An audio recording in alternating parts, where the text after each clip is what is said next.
Arkadaşlar merhaba. Bugün atölyemde kullandığım dekupaj aletini inceleyeceğiz. Bu Bosch'un amatör serisi PTS 800 pel 530 watt güce sahip, pandül ayarı var. İçinde böyle bir kılavuz aparatı var. Atölyede benim işimi görüyor. Kısaca bunu inceleyelim. Ben bunu daha önce açtım, kullandım. Ama kutusunda şu an hiçbir eksiği yok. Hemen incelemeye başlayalım.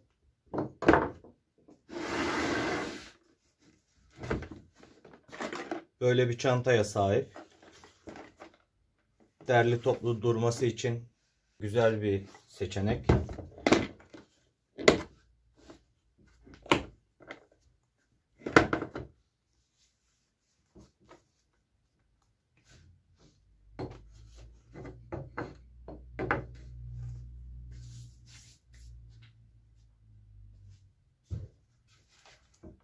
Ürünümüz bu şekilde. İçinde kullanma kılavuzu.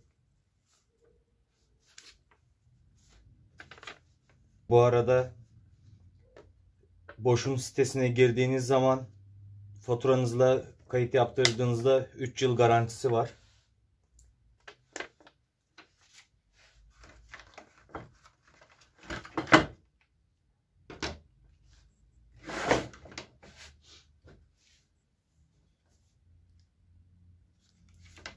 Ürün bu şekilde.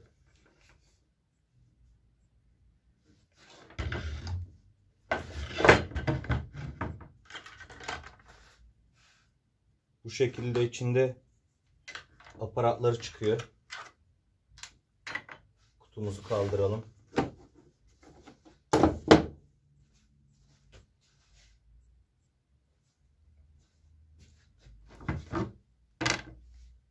Şimdi arkadaşlar, ürünümüzün altında şöyle bir şey var. İçine bıçak takabilmemiz için bir aparat koymuşlar, bir kutu.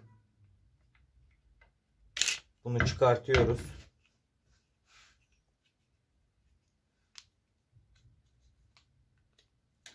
İçinde şöyle bir testere çıkıyor. Dekopaj ucu.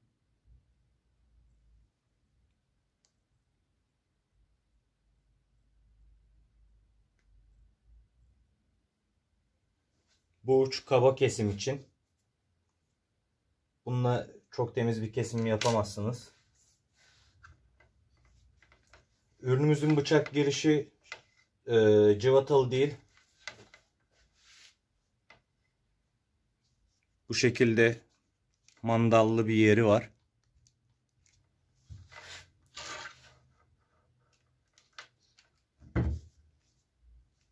Bu mandalı yukarı çekiyorsunuz.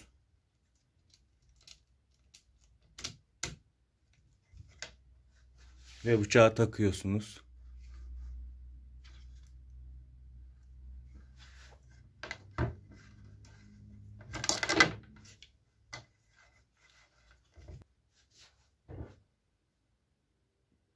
Böyle bir kapak yapmışlar. Bu altına takılıyor ama çok da gerekli değil bence.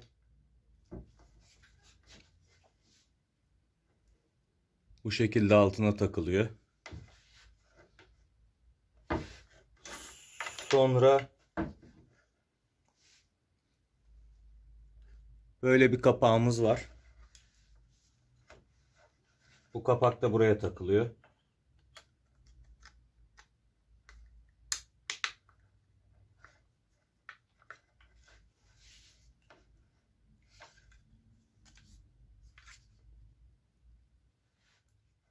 Çalışır. Bir de böyle bir kılavuzumuz var. Bunu da takalım hemen.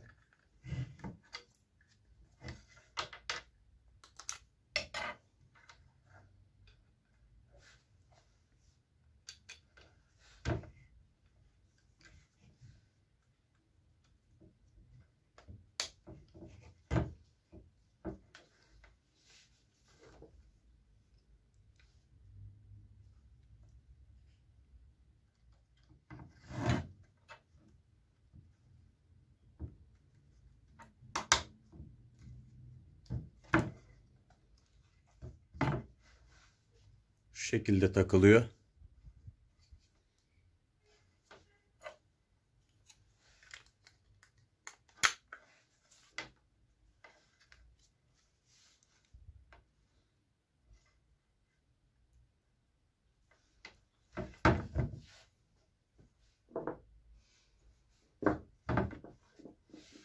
Arkadaşlar burada bir ayar cıvıttığımız var.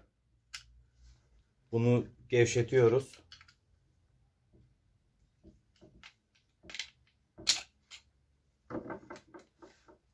Bunu gevşettikten sonra şöyle göstereyim.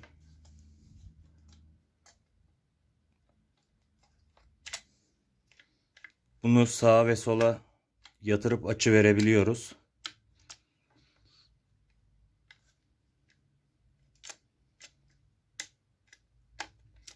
Açı vereceğimiz zaman şu plastik aparatı sökmemiz gerekiyor.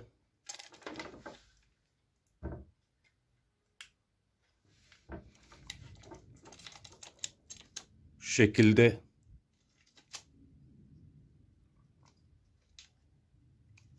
açı verebiliyoruz.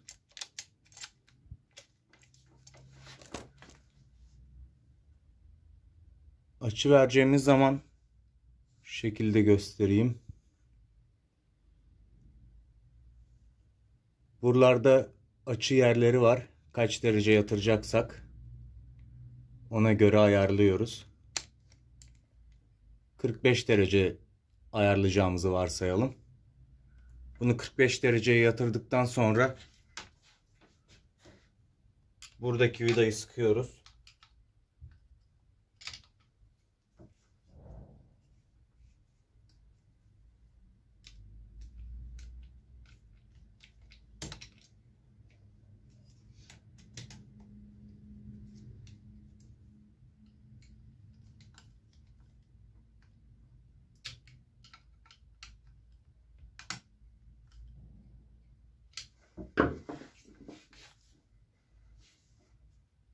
Şu şekilde oluyor. Arkadaşlar ben bu aparatın tam olarak ne işe yaradığını anlamadım açıkçası.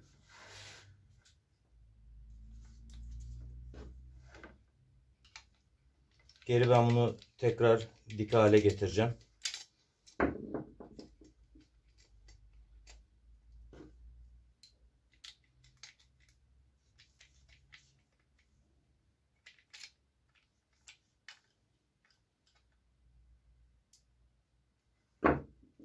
Bu aparatı söküyorum. Bu benim şu an bir işime yaramıyor. Dediğim gibi ne işe yaradığını da tam olarak anlamadım. Arkada bir toz emiş yeri var. Süpürgeyle kullanabilmek için.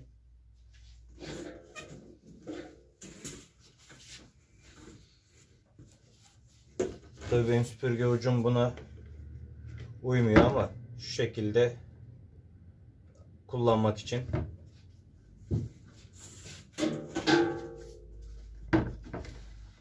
Kesim yaparken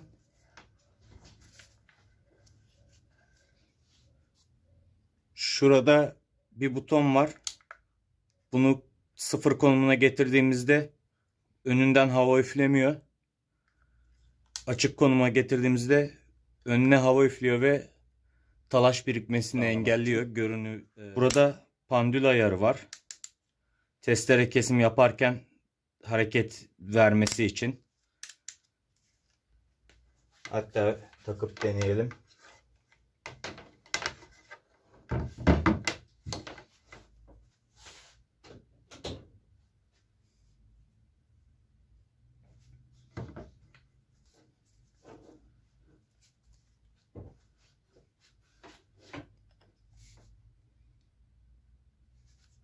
Şu an pandül ayarımız sıfırda.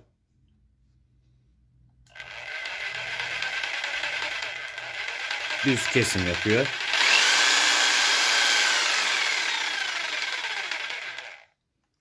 Pandül ayarımızı sona getirdim.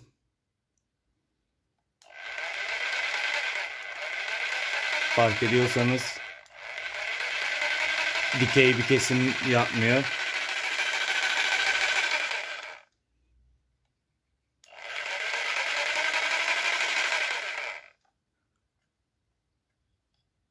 Şu ayağa bakarsanız, dayama ayağına, orada hareketi göreceksiniz.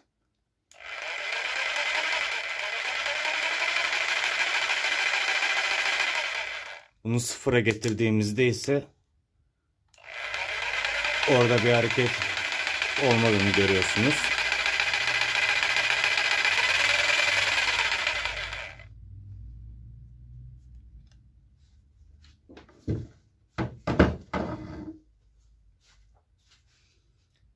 Bir de kesim yapalım.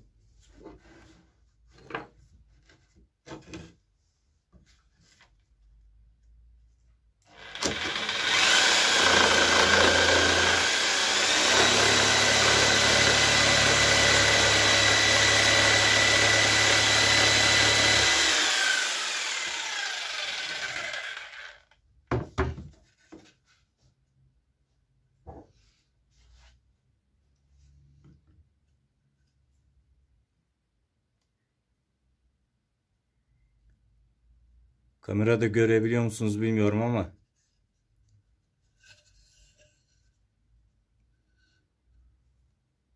çok çapaklı bir kesim yaptı.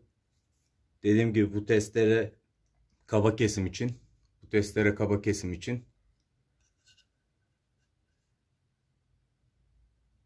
Gördüğünüz gibi her yer çapak oldu.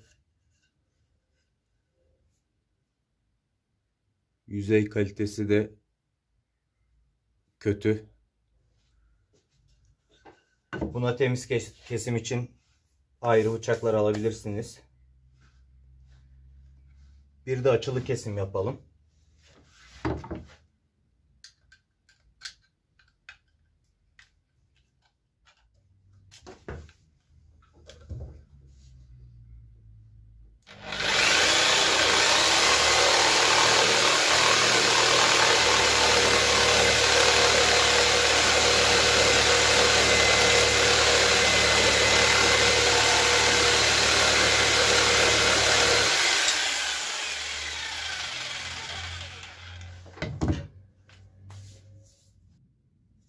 Bu da 45 derece kesim.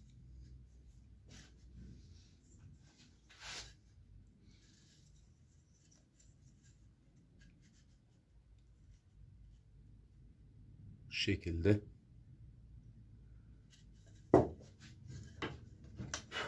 Arkadaşlar, bu benim işimi fazla görüyor. Çok da pahalı bir ürün almaya gerek yok. Burası yumuşak bir malzemeden yapılmış. Tutuşu gayet iyi. Şurada kitleme mandalı var. Kitleme mandalını sonuna kadar basıp ittiğiniz zaman sürekli çalışmasını sağlıyor.